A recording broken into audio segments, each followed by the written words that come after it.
Welcome to Retrobotics! Welcome! Today we're going to talk about Q Bert! Finally got one. I know. We've been trying to get a Q Bert for a long time now.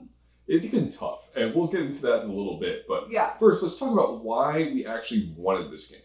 Yeah, so initially the game wasn't on our list. We keep a VAPS list. We keep it pretty up to date on like every new game that we either play and want or have talked about.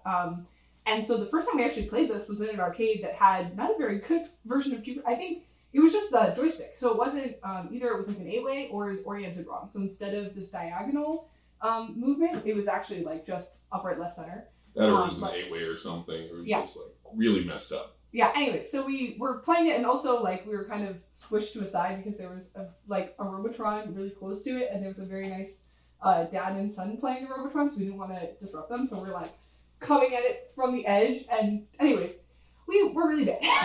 We literally, I don't know how many times we fell off. I don't think we completed the first round. We literally rage quit. We were like, we do not understand this exactly. game or it's just bad. Like, I think because of the joystick, it just like it wasn't correlating. Our movements were not correlating to the game and it made no sense. We could not understand why, like how our movement was. So yeah, anyways, the first impression was not good. And therefore, we, didn't add it to our list. It was one of those that we had heard about. It's very popular, so we wanted to see if we liked it. And then it wasn't until we played it a couple more times. We played it at some friends' houses, and then we played at Fun Spot in New Hampshire, right before our wedding. And at that point, we like totally changed our view of it because they not only had a Q Bert, but they had a Q Bert Qubes.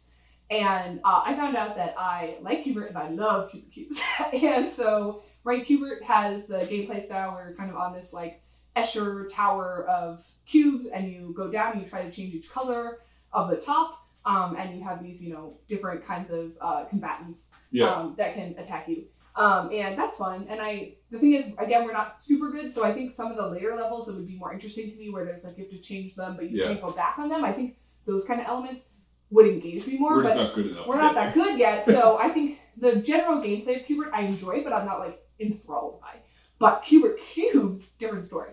For that, you're basically trying to make a tic-tac-toe of cubes in an array, and you can go to each cube, and when you move... When you hop off, they rotate in that direction that you hop off. So when you hop on, they don't do anything different. But you basically are trying to match them to a certain desired pattern, so certain colors on the tops and sides. Mm-hmm. And for that, it's kind of like more of a muscle memory. Like you're going over and you're saying, hey, I need this in the front, this on the side, this on the top. And you can kind of like predictably do the same motions to get that desired effect. And I don't know what about that, but it really resonates. I find it very like, I'm like a repetitive person, and I think that is very like satisfying. The feeling of you're like, ooh, I just have to get into this perfect spot, it changes color, and we're done. And then we do it a couple more times, we make a tic-tac-toe, and we're good. Yeah, when we went to Fun Spot, we pulled out $20 in tokens, which gives you a lot of games at Fun Spot. Yeah. And we were just walking around and playing different games, and every third game, I was like, Sam, what do you want to play next?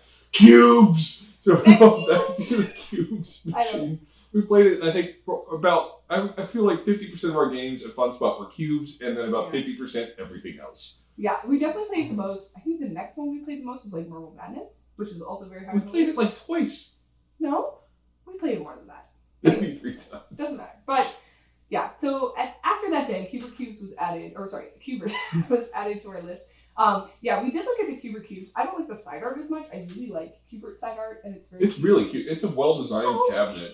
Cute. Also, it's so short. I feel like we're going to have to show you in respect. I guess Gauntlet's next to it, so that's not a good comparison because Gauntlet's also It's next to our 2 shortest games right now. Yeah, it's tiny. It's like so little. But, anyways, yeah, so we added Q Bert to the list, and then the saga of us trying and failing to get a Q Bert started. Yeah, no, it was insane. Usually we've had fairly good luck with our games. We see something, we'll say, yes, we'll take it, and then we'll get a date and time and go get the machine. Q Bert, we tried. We really wanted to play cubes, right? And the multi-games for Q Bert haven't been made in 10 years. Mike Goa made one. Blanking on the name made one as well. Oh, gosh. It'll come to me in a minute. But they're hard to find, so the only way to really do it is to get a J-Rock. So I was literally, give me an empty cabinet. Empty cabinet. I will put together a Q Bert and put a J-Rock in that cabinet, and we will call it good because there is cubes. And even that, like we saw an empty cabinet, it was like what, 800 or more for it, or there were a couple times we set up dates, times, got addresses, and we were getting ready to hit the road, and then we got a message like, nope, sorry, decided to keep it. Literally twice. 2 times. We had an agreement, and we're like, we're gonna go. And then it just pulled from out of us. Q Bert just eluded us. And meanwhile, Mr. Charlie from Overtime Arcade had 2 Q Berts. He somehow looked into getting 2 Q Berts, and we can't even get one. And so we were very sad, you know. But he's very lucky, that guy. Yeah, he's so lucky. And they're, you know. And very skilled at finding things. But yeah, and restoring them. But yeah, anyway. So we're like, okay, what is the universe just doesn't want us to have a Q Bert. We were kind of like, okay, well, we'll keep trying, you know, but we're not gonna. We kept trying to lower our hopes each time so that we could get. Eventually, though, we did find this Q Bert. It was up in Connecticut. The seller was very nice, and he put it in his garage for us. It was a fairly long drive, raining all the way, which kind of sucked. But again, he was super nice and put it in his garage for us, and we chatted for a while. And very, very happy with the condition of the machine. We were so happy, so honored that he chose us to take the machine and give it a good home, because we're going to definitely go through it. And we'll show you shortly in a tour about the machine and show the cabinet. But it's so nice to actually have one here. It looks so cute. It's so small. I know, it's so tiny. I feel like we're not showing it because Gauntlet's next to it, and Space Invaders was also short. We'll show it. But yeah, shortly. maybe we can have like X-Men in a shot and just show you how tiny it is. So I guess X-Men is huge. Yeah, maybe our Williams are normal. But anyway, a little bit about Q Bert before we go into the tour. Q Bert is a isometric platformer designed by Warren Davis. It was pretty much a genre-defining machine. It's one of the most historically significant machines where you're hopping around on that pyramid. One fun fact is that initially Q Bert was supposed to spew pellets out of his nose as a weapon, but that was removed in early stages of planning the game. That would have been fun. The other key innovation that Q Bert had, besides the whole platformer genre, is the Grolix.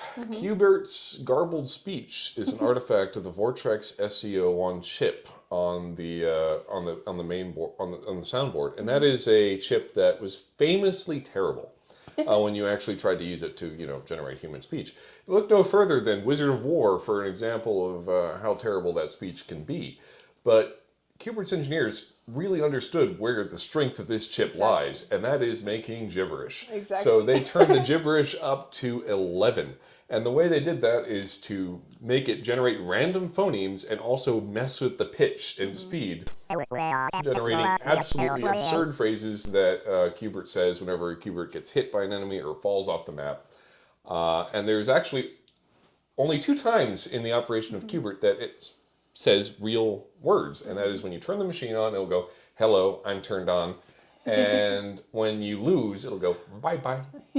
And that's So it. cute. Everything else is gibberish. What a great application of a chip. I know. It's very smart. It also kind of adds to the charm of Q Bert. Like, it's a cute cabinet, It's so cute color.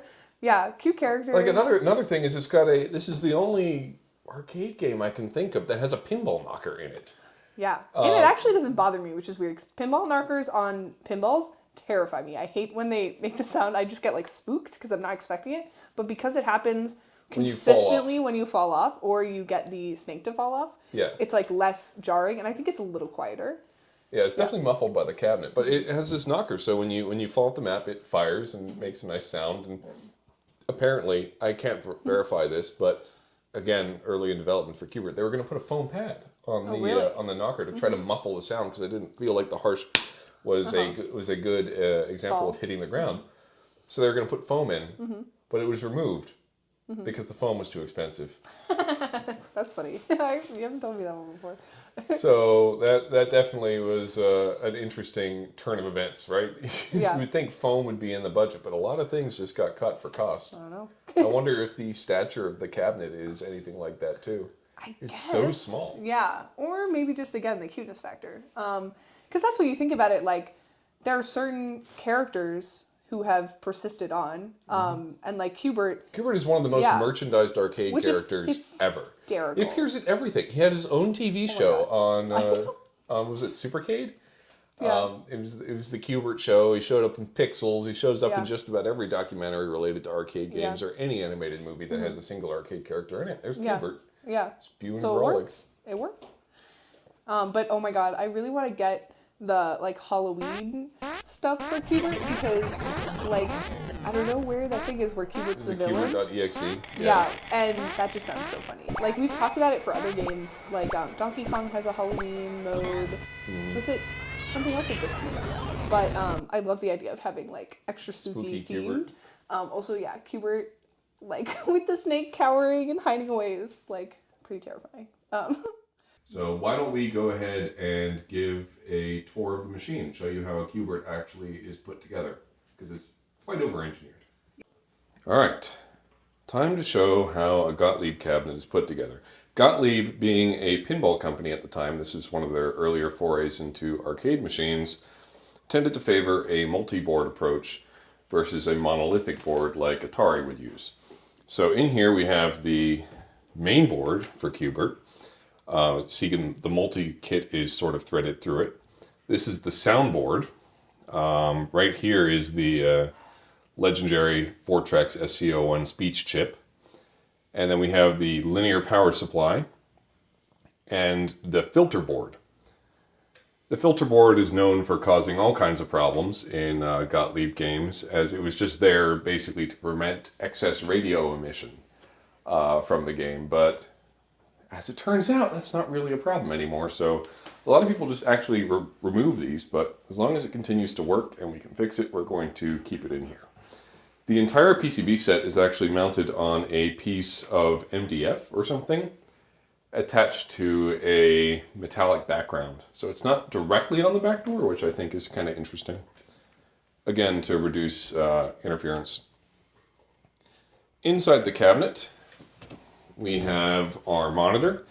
On normal Qberts or factory stock Qberts, this would be a K4900 monitor.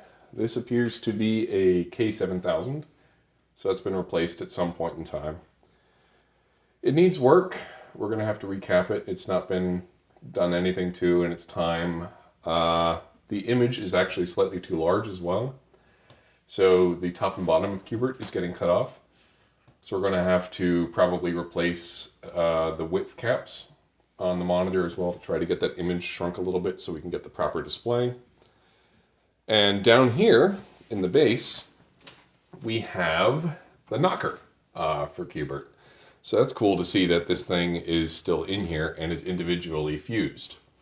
Like my love for Williams cabinets, the Gottlieb cabinet is winning me over as well, just in terms of its excellent design choices, like the back door with the PCBs on it, which detaches with these wing nuts. Also these latches for removing access up to the speaker area. The monitor being just in the back there, you could just directly lift it out after taking out a few bolts. It's just genuinely well designed. I'm glad to see it like this.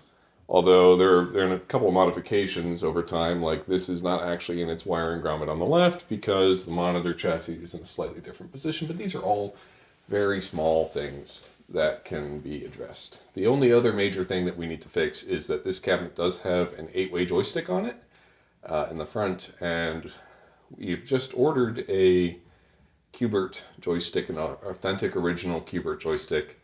So we're going to replace that with the correct short throw Rotterdam is the company that made them, Wicco Rotterdam stick. So we'll be able to hopefully get it running completely. The other thing that's interesting to note about this game is that it has a bunch of Bally stickers in it. There's one here, and there's a big Bally Sharpie mark with a date code right over here. And I was thinking about that, and the answer to why that's in here, considering this game was made by Gottlieb and had nothing to do with Bally, is probably that this game spent some time in a Bally's Aladdin's Castle arcade. That's probably where it was bought and put, and that would explain why it has the Bally service tag on the linear power supply. And that burned diode over there, D26, is probably what was serviced at one point or a time, earning it that Bally service sticker. These linear power supplies are definitely problematic. We might end up having to replace a lot of parts on it just as preventative maintenance to keep it going. But other than that, this is a dream game. And can't wait to show you guys some gameplay and have it here forever, because we're certainly never going to get rid of it. So, on to some gameplay. Alright, so we're going to start with Q Bert. We're just going to play one game and we're going to alternate so that we can get to cubes as well. So let's start with Q Bert. Forgive the falling off that's probably going to happen. So the objective is to make all the cubes the right color. In this case is yellow. I died immediately because I'm terrible at this game. You're supposed to run from the snake, and you can use the floating pads to transport him off, so he falls. I unfortunately messed up doing that. Shit. Oof. I mean, I'm so close. I should have done that. Should have just done the. You went for the flex. I went for the flex, you know. Well, you told me that I might get more points if I don't use the little disc. Yeah, it was only like 50 points though. I guess we'll work together. Wow. Wow. Maybe we should play another one. Yeah, we should play another one. I feel like that was very instructive. Let's just end that. Yeah. You could actually do blank. Let's try that one more time. So we're gonna play Q Bert. Uh-huh. And we're gonna play Alive, right? Yeah. And hopefully not die to Coily this time.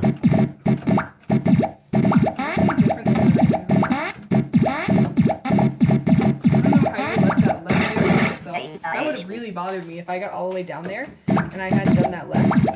Yeah, I don't know. You got this though. Shoot! No! I hate this joystick. Went the wrong way, honey! It's slow! Thank goodness. I was like... I also think I'm standing not perfectly. Oh yeah, standing obliquely with this joystick is basically a handicap. Because we have the camera is directly in the center of this. Yeah.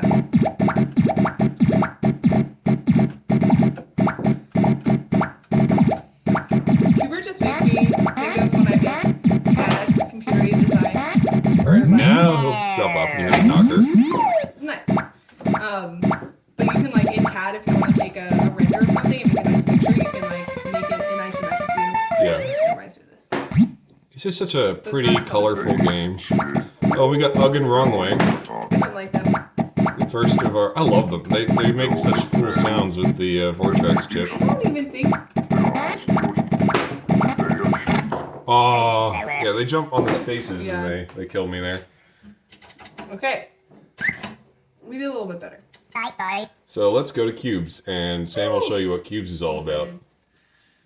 So use the Doyle multi-kit, hold both start buttons for a little bit. And we'll go to cubes. Perfect. Okay. See what I was saying? The screen's a bit cut off there. So. Wow, look who has a high score. Wow. We've only had this for a couple days. I love how we're also not really good at any game. Like, we have high scores, and then we talk to some friends in the arcade community, and it's like, our high scores are high scores. I don't know, like, it just, so I remember I casually got blah, blah, blah, blah, blah. And I'm like, oh, differently, gotcha. I was like, talking to somebody, I was like, I feel like I'm P-ball. decent at Robotron, and they're like, well, you're not decent until you hit $1 million. I'm like, well, I'm still struggling at 200,000, so maybe you're not decent. We're just, gotta frame success. Okay, let us play. Please. Level 1. Okay, The so buttons might need some work you too. need to make a tic-tac-toe. And you do this by flipping the cubes to match. So in this case, you see that you have to get that yellow one to go forward, such like that. And for this one, you only have to move it once. So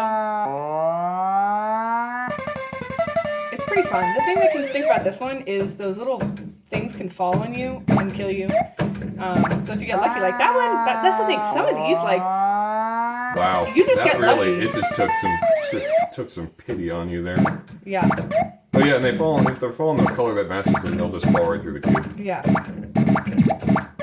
But I don't know. What about, it's just very relaxing. You can get more points if you do, what's it called?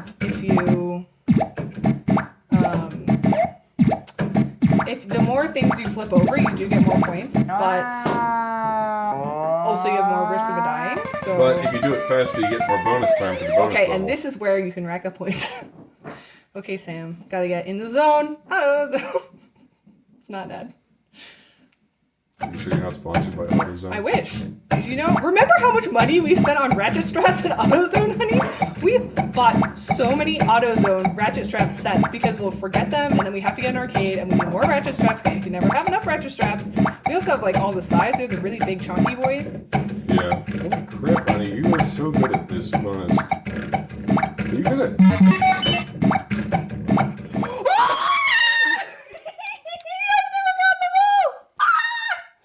Oh my god, I almost don't want you to play. I can get a new high score. No, you play, honey. You got this. No, you can play too. No, It'll be cooperative. It'll be cooperative. No, this is your game teamwork. now. Look at that score! Teamwork makes the dream work, honey. Oh no, I forgot. Okay, yeah. And then it sometimes, once it like changes what you're trying to do, it always takes me a little bit to reset. Oh, okay.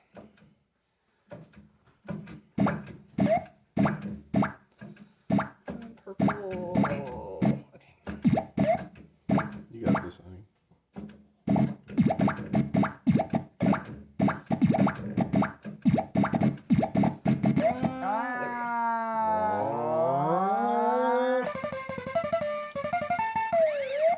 Oh, no. Okay. I'm always really bad when I have to reset how I do it. So for this one, I'm trying to get a certain color on a certain face, the front face, and then I'll go the side faces and The green enemies don't damage you. And if you get that ball, it stops the game. So it's like frozen. Yeah. Okay, this is... Oh, no. Shoot.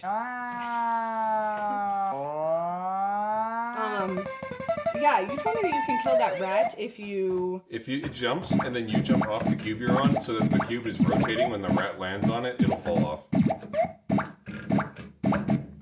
Which is cool. I think the turtle just gives you points if you kill it. Oh, the ball. Little ball. Oh, doesn't matter. Didn't even need it. I would rack up a lot of extra lives. It's almost kind of stressful when you're doing well. I don't actually... Oh, shit. No. I didn't realize where I was. It's okay, honey. No. Shoot. I'm not paying attention. I haven't even looked at what I'm supposed to be hitting yet. I don't know how to explain. I'm like... Oh, so bad. It's okay. I'm like incapable of looking at maps on a game. Like, I will not realize that they are there. And I feel like sometimes... sometimes... What was that game that you didn't realize you were some map for a long time? Major Havoc. Major Havoc. Yeah. We had it for months. And I was like, what map? What are you talking about? I swear to goodness. It's bad. This is why I don't play games like, I don't know. Like, I used to play Skyrim with my friends when I was a kid. And I was bad at it. I could pick locks.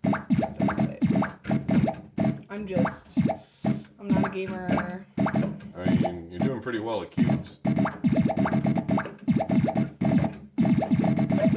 Oh, shoot. No. Get the ball. I can do that? That's cool. I better... Are you... No, I'm so dumb. My brain was like, the blue is in the wrong spot. I don't like this. This is the round where it all comes down for me. I can't. I'm not as good at this round. I just don't. It just is harder for me. But I think it's because we also just got this game, so I feel like I don't have my... I got the first rounds kind of. No. I was on a roll. You still got it, honey. I think you're still set for high school. Oh, what an escape. Wow. Did you see?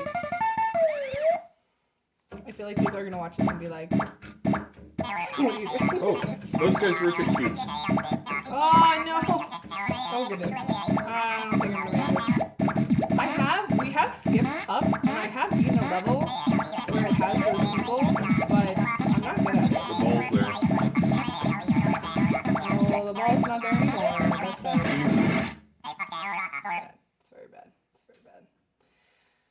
Okay. Oh, I should go over there. Yeah, let's do this. Okay. Nice.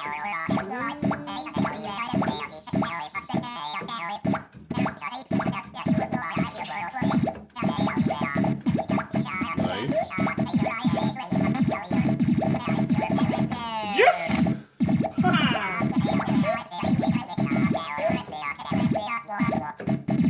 Fuck that little guy. Oops.